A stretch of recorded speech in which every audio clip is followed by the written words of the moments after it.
I think it's also notable that during this run, Ted, you're going to challenge Ric Flair 3 times for his NWA World Title. In the first match, you're going to lose by DQ. The second time, you're going to win by DQ, and the third match, you're going to put him over clean. I believe that these instances are going to mark your first opportunities to step into the ring with the Nature Boy.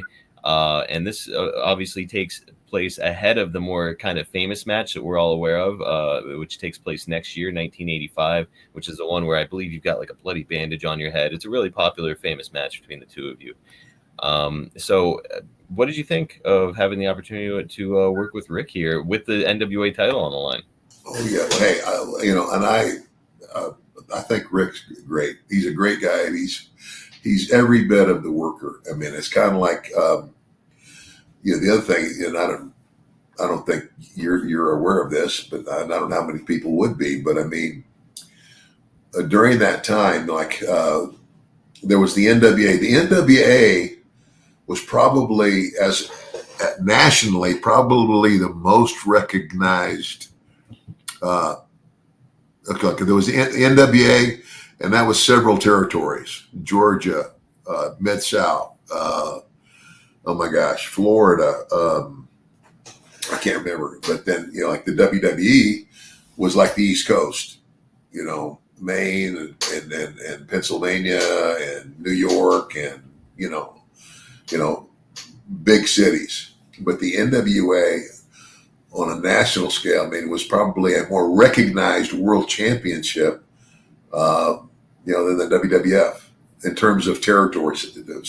Where the NWA, if you were the NWA world champion, you were going to a different territory weekly. And you once you made the rounds, you probably then you start back at the one where you started anyway.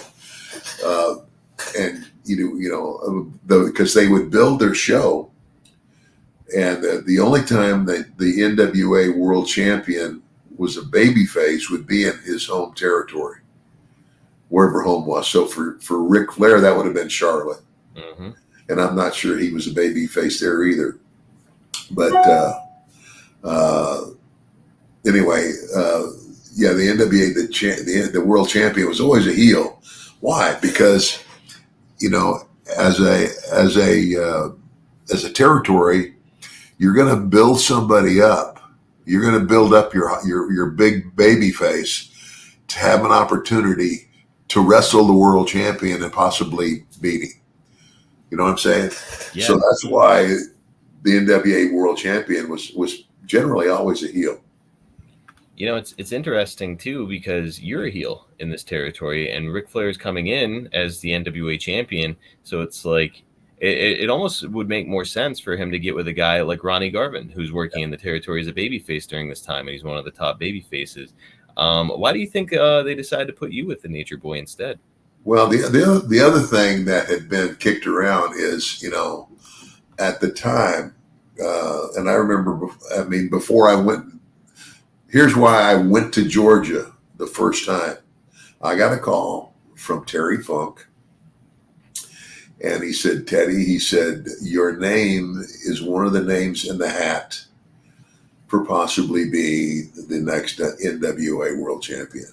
And he said, "It's you and Flair, and I can't remember who else, and so whatever, And I think Flair got it probably, because he'd been around a little bit longer than I had, and I don't know, boats are boats, but I mean it was close. I mean, and the Briscoes, again, Jack Briscoe had been an NWA world champion, and he's another guy who told me, he says, don't worry, and eventually it's going to come to you.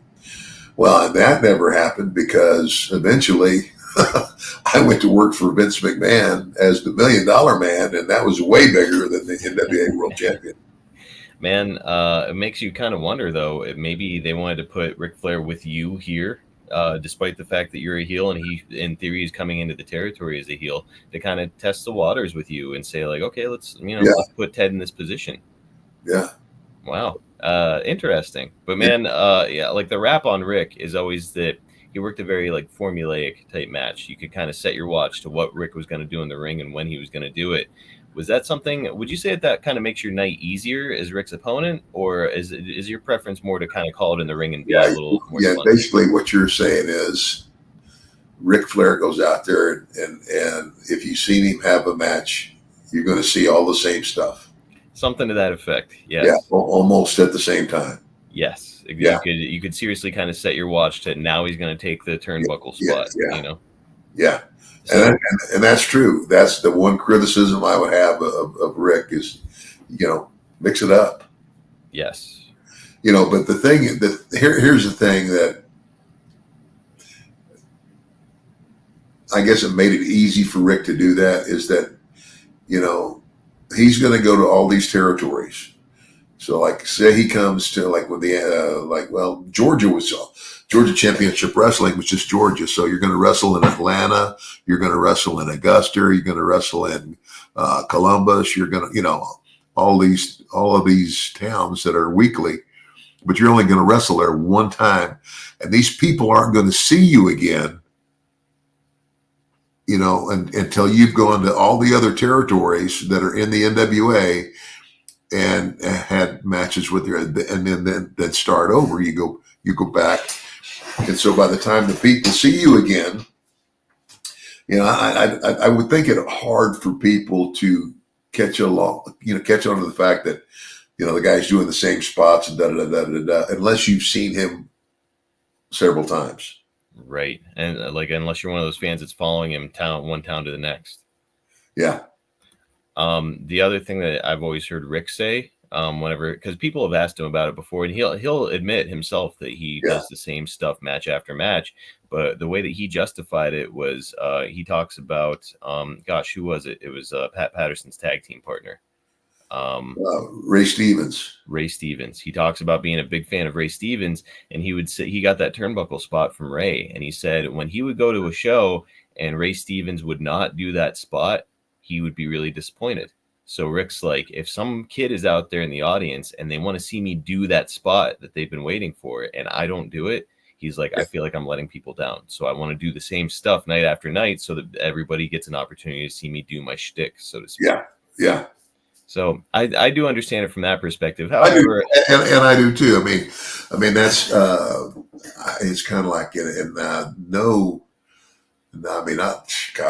Brooke and I have been friends for a long time, and greatest respect for him, and that like I just said, it makes sense when you realize, the only people that are really going to catch that would be people that are seeing him. It's not if the world champion comes to your town once every 3 months or whatever it is and has a match. Do you think you're going to remember every spot he did? And now there might be a couple of things that, like Rick said, like, to his credit, things that he does that, nobody else, you didn't see anybody else. That spot he did, where he would go, they would throw him the turnbuckle. He would go, it looked like almost like, I think he put his hands on the ropes on each side and threw himself up and ended up, he's sitting on the top turnbuckle facing out. Yep. Or standing on the apron sometimes. Yeah. And I mean, that was incredible. And a lot of times I've also seen him do that spot and not only just sit on the top turnbuckle, but then go over to the floor. Wow. Yeah. I mean, there's no denying his athleticism and stuff. So I see both ends of it where, like, hey, Rick wants to get his stuff in and make sure that the fans get their money's worth when they see Ric Flair. Yeah. They want to see him do the face flop and all of his usual stuff. Sure. But I also understand the perspective of, like, hey, man, change it up. Maybe do that stuff different times during the match. That sort of thing.